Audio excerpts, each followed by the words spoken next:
So I'm here with Mr. Dan Ariely, professor of psychology and behavioral economics at Duke University and MIT, and author of two international bestsellers, Predictably Irrational and The Upside of Irrationality, both also available in Dutch. And we're here at the conference Design for Conversion, and I just wanted to ask you a couple of questions. Your books are about irrationality and how people make decisions, and that they can be quite irrational in sometimes. And I was wondering about when website owners use this online, this tendency of people to be irrational. When they use this in order to sell online, do you think that's an honest thing to do? Do you think that's dishonest? Do you think that's unfair? So I think there's a question of which tricks are they using. So we have lots of tricks in our toolkit, and the question is which one are you using and to what extent. So think about something like social proof. Social proof is the idea that people like to do what other people are doing. So for example, if we take something on Facebook and we like it more people are excited, more people are doing it. If we take a song and we start downloading it more, and there's the information about downloading, more people will do it. So if you're using that as a seller in an honest way, you're just conveying to people what is popular and what is not popular, that's okay. If you're tricking people and you're changing the numbers, now it's not okay. So I think it's really the issue of what are you doing. Or here's another example. There is something called an all-in auction. An all-in auction is the type of an auction that everybody who participates loses some of their money. So here's an example. There's a limited example of an all-in auction is that just the two people win. So imagine I sell a 20 euro bill. And I have the rules of the auction. It says it starts with 1 euro, it increases by 1 at a time, and then the highest bidder pays and gets the 20 euro bill, and the second highest bidder also pays, but they get nothing. Now, this is only the top two participate. What happens? To make it simple, let's make it 10 euro. What happens? Somebody says 1, somebody says 2, somebody says 3, somebody says 4. At some point, somebody says 5 and somebody says 6. If we stop at that point, the person who pays 5 will pay 5 and get nothing. The person who gets 6 would pay 6 and get 10. So the person with 5 goes to 7. The person with 6 goes to 8. 9, 10. Now if we stop at 9 and 10, the 10 person gives 10 and gets nothing. The person that says 9 gives 9 and gets nothing. We go to 11.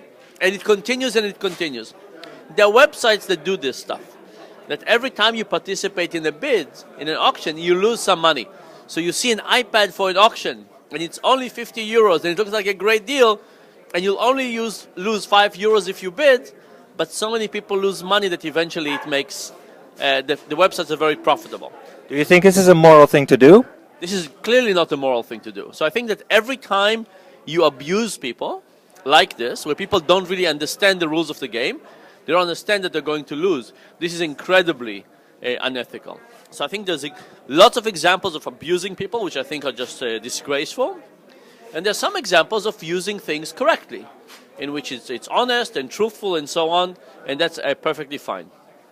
And apart from irrational behavior, there's also this tendency of people in your latest book, the honest truth about dishonesty, the tendency of people to be just a little bit dishonest.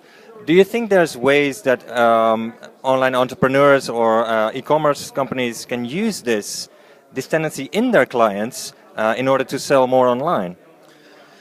So I think that this idea of dishonesty is basically the idea that we have some selfish things to gain, but we want to think of ourselves as honest people. So I think, for the example, the issue of are you buying fake goods? Are you buying counterfeit goods? Kind of fall into that. It's not exactly moral, but can you create a website that makes people feel that it's moral? I think downloading illegal stuff online, right? Again, not something that people is legal. I mean, it's called illegal downloads, but people don't feel bad about it. And I think actually the internet is full of those things that people can misbehave, but think of themselves as good people. People exaggerate in online dating who they really are. They download all kind of illegal stuff. They basically get all kind of benefits. There's also issue with coupons and so on. But do you think it is honest to stimulate this kind of behavior? No, I don't think it's honest to stimulate this behavior because first of all, there's a question of trust is a public good, right? If you think about trust, we all benefit for a society that has lots of trust. And once the trust is being taken away, we all lose. So I think that by actually chipping away a trust, we don't just hurt a particular person, we hurt society. Think about banking, for example. Every time a banker does something really bad, they hurt their particular bank, but they also hurt the trust of the banks more generally. And now we want to regulate them to a higher degree and so on. It's really bad for the system. So I think trust is something we should try and keep as a public good. Okay. And what I really liked about your book is that you're being very honest about your own dishonesty. Is that you give lots of examples in which you have you've caught yourself being dishonest. How about irrationality? Have you caught yourself being irrational online? All the time. So first of all, online temptation is just everywhere. I mean, I think email is incredible, right? You get email in a random sequence, you never know.